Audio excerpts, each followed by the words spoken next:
Hi, this is Dominic from Paphos Life, and today we're driving through the residential area of Universal. So let's have a map up before we get too far involved. Right, here's the whole area, and we're going to be starting by turning right soon and going through some houses. And after that we'll be going up a road that's got a couple of restaurants on it and a nice supermarket. And from there we'll be going back westwards again, back through residential area, and we'll be finishing off by driving through a newly built area to see what that looks like before ending up on the B6.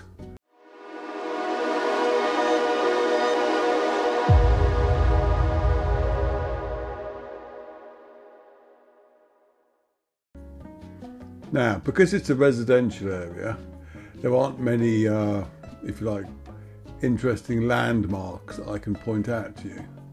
So there's not really a lot I can say about the roads themselves. I mean, obviously when I'm on that road, there's got the restaurants and I'll say a bit about them. But rather than try and discuss houses, I thought it would be a nice time to actually talk about the process of moving to Cyprus and some of the pitfalls you should take into account. The only reason I'm doing that is because when we first moved to Cyprus, we actually, for 2 months, rented a villa in the Universal area near here. I'll show you roughly where it was in a minute. And that gave us time to go and look for the house that we really wanted to buy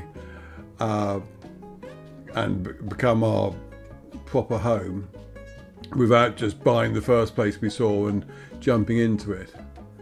Because when you move to any new area, but especially a different country, you need to do your homework first. I mean, I'm not going to be giving you any advice financially in this, because we moved just before, well, just during Brexit actually, so it'll have all changed since then anyway. So this is just going to be more advice on what you should do in terms of getting your head straight as to what you want to get out of Cyprus, etc. So, key thing is, don't buy immediately. Get to know the various parts of Cyprus, and Paphos especially, because obviously we're focused on Paphos. There are different parts to it. Some people hate certain parts and some people love those parts.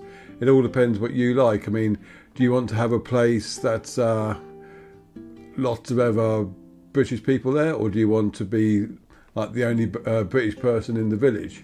That's assuming you're British and you're watching this. All those sort of things you need to think about.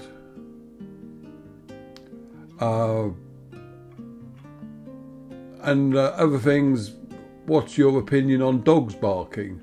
Now, I'll just stop here briefly because there's a good supermarket there, which I think will probably tend most of the people in Universal. And they're coming up to those nice restaurants as well. Oregano's is one of them. I can get the name of the other one. But they both get recommended. And I don't think we went to Oregano's. I don't think that was open when we were living here, but the food in the other one was really nice anyway. So yeah, where was I? Oh yeah, stuff like dog barking, because in villages especially, that can be a big problem. If you're living in, if the house you're thinking of buying is right next to another house that's got lots of yapping dogs in it, that might be an issue for you. Also, don't just go on what the weather's like when you're here on holiday in August. I mean, you have to bear in mind that in December, for instance, certain parts of the Paphos will be cold. And will the house that you bought be able to cope with that? I mean, we live up in Polemi, and we've had snow here once, but if you go to places like Kafikas, which is higher up than us, or Sada, that's higher up too, they get a little bit cooler than what we get during the winter time. And so you might think, well, why live up there at all? Well, during the summertime, when it can get very humid and muggy, especially August, September time, down on the coast.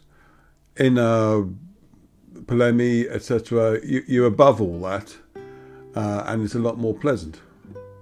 Plus, I mean, for somewhere like Polemi, we've got the north coast of Paphos and the south coast of Paphos. We're basically in the middle, so if you want to go to either of the coasts, it's not too much of a hassle. Whereas if you're in Paphos, you're not going to bother with going up to see the north coast that often, just because you've got over an hour's drive to get there. So all these sorts of things you need to take into account, and also things like if you've got children of school age, what are you going to do for education? I mean, the Cypriot school system is fine if you've got, like, if you're bringing over a 4 or 5 year old, and they can start at the beginning. But if they're a teenager, then going into the Cypriot schooling system is going to be one heck of a jump for them. And in that case, you're better off with one of the private schools that they've got. I mean, there are free ones. There's ISOP, TLC, and Aspire. They're the free ones in the Paphos area that cater for, well, British, Russian, Chinese, all sorts. So you need to bear that in mind as well. But there are I mean, I do get homesick when I go back to the UK until I get into the first traffic jam. And then I just remember why I moved to Cyprus, or one of the reasons, but because I can breathe out here. That's what I love about the place. I mean, we're driving, I mean, I'm just trying to imagine if I had the same sort of drive in the UK, there'd be just so much more cars and traffic about. Plus, well, the weather's obviously so much better. But there are downsides to it. I mean, one of the issues that no one really likes to talk about, but when you do go to a different country, you'll be leaving people behind. And you think, so what, we can visit them, etc., etc. But as your relatives get older and, like, inevitably people die, it's a lot harder toing and froing and being there on a moment's notice. It can't be done. So you've got to bear that sort of thing in mind as well.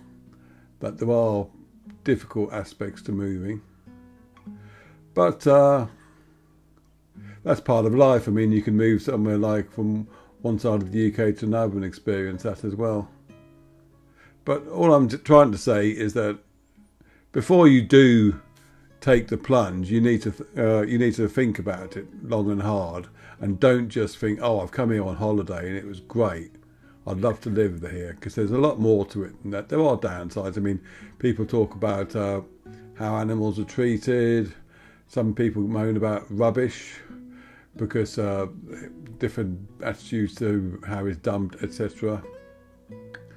But each country is different. I mean, some people will come here, and one of the reasons they'll come here is they say that they'll like the slower pace of life, and then they'll moan that it takes long to get things done. And that's just like, well, come on. You can't have it both ways. But should you move to Cyprus or any other country? That's entirely up to you, but do the research. I mean, and just remember that if you don't move, you'll never know what it was like. I mean, and people do move and then move back again later if they don't like it. So it's always best to give things a go. This is the new area now anyway, so I'll talk a bit about that. Because I can talk about this because no one's going to be saying, well, I've lived here 10 years and you're completely wrong, because no one's lived there. I think they just started moving in now, but that's about it. But these have all, I mean, when I first came here, I think these were just fields.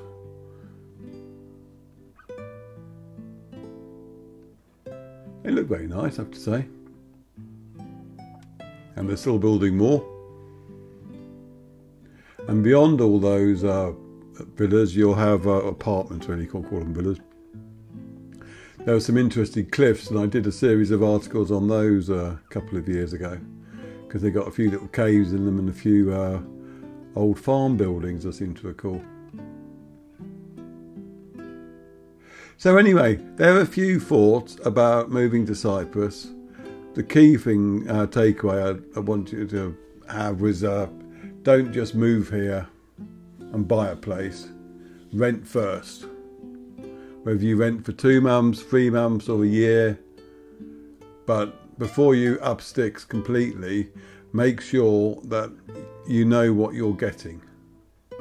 And one good way of finding out about various places in Paphos and Cyprus is to join a variety of the Facebook groups that are dedicated to all the various towns and villages. I mean, Paphos Life itself runs one called Paphos Chat, but there are many others out there, and if you're looking at areas outside of Paphos, like Pataras, etc., then we would recommend joining places like We Love Cyprus, which is another big group.